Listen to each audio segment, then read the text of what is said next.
Oh!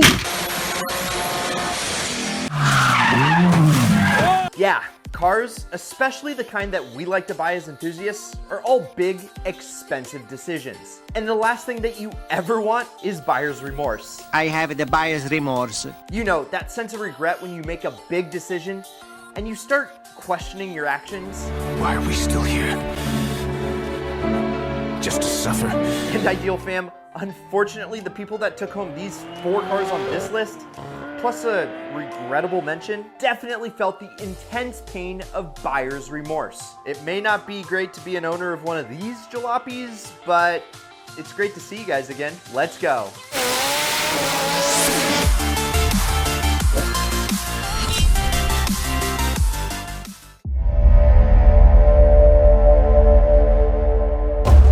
You got exactly what you wanted. The one that checked all of the boxes. It looks amazing, it's fun to drive, it's practical, and it's not something you see every day. Dare I say, you think it's ideal. So why, after just 3 months of ownership, are you feeling buyer's remorse? WRXs are enthusiast icons. They're great from the factory, but you always want just a little bit more. So of course you just couldn't resist adding a little bit more boost. So now the car is tuned with a full stage 2+ setup. The dyno sheets read 300 horsepower to the crank, but it feels more like 300 to the wheels. But here's the thing, you're always gonna have in the back of your mind, am I going to grenade the engine today? Every single time you fire up that turbo 4-cylinder, you'll feel a small pit forming in your stomach. Good God, it's true! I've become one of them! Because, let's face it, the chances of it happening are definitely higher than stuff.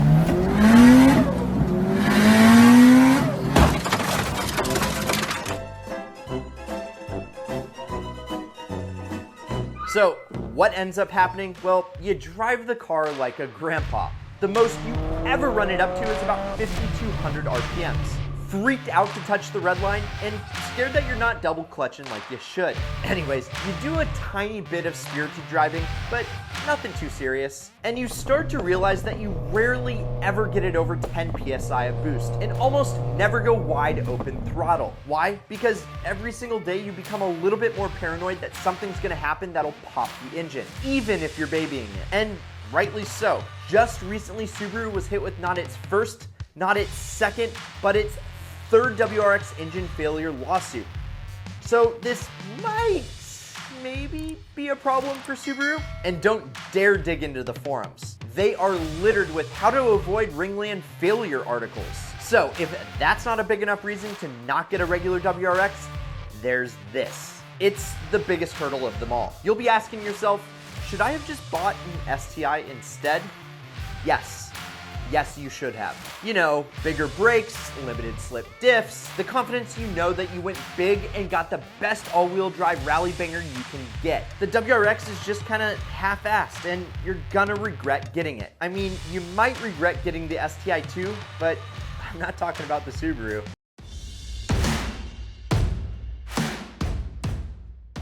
There was once this little JDM that had this little twin turbo wankle that set the world on fire. Yeah, do you remember how the FDRX7 revolutionized the world and showed that rotary was king? And then, do you remember when Mazda discontinued the RX-7 and replaced it with the RX-8? There was so much promise for the successor. It had striking good looks with suicide doors. It kept the rotary wankle engine. What a fun word to say. Wankle, wankle, wankle? Wankle. Wankle. Oh, right. And that little triangle powered engine spun to a ludicrous 9,500 RPMs.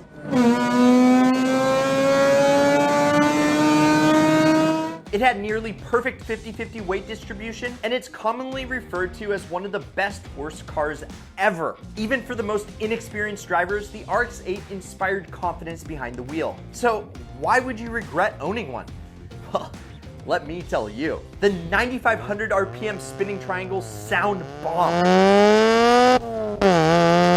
In real life though, these things were actually bombs. The Renesas 13 BMSP engine that powered the RX-8 was really poorly built. The engine housings easily warped, and the apex seals somehow were worse than those found in the earlier RX-7. And anyone who thought 200 horsepower to the rear wheels was lacking and wanted to add a little boost to their RX-8 just created a ticking time bomb. What the actual was Mazda thinking? Okay, maybe I'm overreacting a little bit, but Mazda really could have followed up the legendary FD RX-7 with something extraordinary. And they almost did with their chassis design that is so well engineered and just asks to be tossed around. But that engine is such an Achilles heel, it's not even funny. So if you ever find yourself dreaming about buying an RX-8, just remember this. Mazda was forced to extend the powertrain warranty to 100,000 miles because it was so unreliable. And nowadays, every single RX-8 is out of warranty. So you're on your own when, not if something catastrophic happens.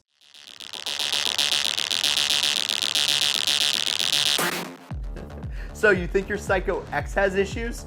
Well, the Ferrari F355 has entered the chat. Before I tear the F355 apart and get into why it costs more to keep on the road than it did to buy it in the first place, I want to share a spicy bit about what makes this generation of F-car so special. See, the F355 looks like it was sculpted by Michelangelo, and when it was introduced to the public in the mid-90s, it was without a question the most beautiful Ferrari to come out of Maranello in decades. Plus, the sound that 375 horsepower 3.5 liter V8 makes as it screams up to redline is absolutely intoxicating.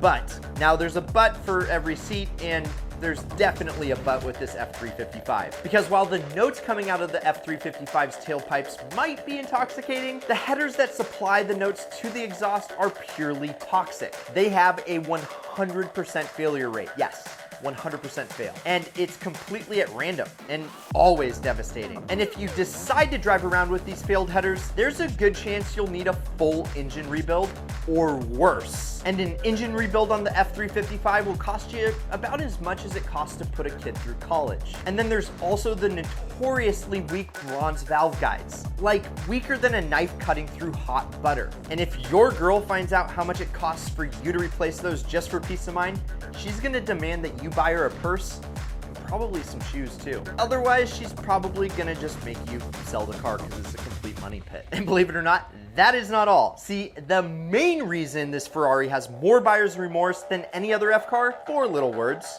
routine engine out service. Yes, every single 3 to 5 year period, you will need to do an engine out service to change the timing belts. And each time that's performed, it'll cost you about as much as a nicely spec'd E36 M3. And really, it's sad because this car is so awesome, and unfortunately, it's the last generation F-car that needs engine out service. Its successor, the Ferrari 360, has an engine in belt service in the same time frame, and it costs about half as much to keep on the road as the 355. And then the next gen, the Ferrari F430, has a timing chain, and so there is no timing belt to change. So it's even cheaper to keep on the road and maintain than the 360. So what did we learn here?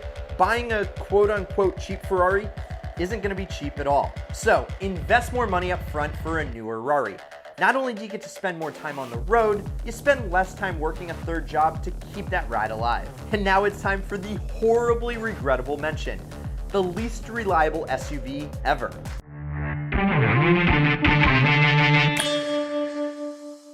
All right, show of hands. Who here has wanted a Range Rover before? Vote up there. Yeah, me too. Yes, they are gorgeous. Yes, they ooze success. And yes, Range Rovers are absolute nightmares. So, never get one. The amount of electrical gremlins these big British SUVs have is terrifying. Ah! They're a freaking fire hazard. But I gotta go back to the good looks, because we just featured the Range Rover Sport in one of the 6 cars that will make you look rich. So if that's your goal and you wanna go check out the other 5 options, just make sure you bring your bank account. But trust me, buy one with an extended warranty, because that air suspension is definitely going to fail on you. And once you fix that, something else is gonna fail on you every single time. And since they're one of the most expensive SUVs available, those repair bills are not gonna be cheap. Sure, you paid $10,000 for your lightly used Rover, but to the mechanic, you're still fixing a $100,000 MSRP lemon. And that's why these things make you look rich, because everyone knows that you have to be ballin' just to keep this thing running.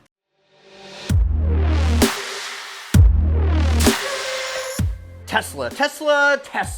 Anybody want a Tesla? Any new car brand is gonna have growing pains. And sure, Tesla's been around for over a decade making really incredible electric cars. But many Tesla owners are being shocked into buyer's remorse. And that's because when it comes time to defibrillate their dying Tesla, it can take weeks, even months to get them back on the road. Why? Well, not anyone can fix a Tesla. These aren't your run-of-the-mill passenger cars. They're technological marvels, and there's a huge shortage of qualified repair personnel. And unreasonably long wait times for parts and a lack of Tesla-approved repair centers has been a big problem since Teslas first hit the streets. And now everyone wants to drive the car of the future. So the problem is becoming exponentially worse. Not good if that's your only ride. And definitely a reason Tesla owners have buyer's remorse. I mean, they bought the car to save the planet, right? Well, then it's a good thing taking the bus is the greenest way to get around town, because you're gonna be riding public transit for months while you wait to get your Model S repaired. And if that doesn't dissuade you from buying a Tesla, at least make sure you don't buy one in this color, or you'll be as sad as the saps that bought the cars on this list. Or check out what YouTube recommends you watch next. Oh, if you haven't yet, please subscribe, smash that like button. But either way, you can't lose. And as always, keep living that ideal lifestyle.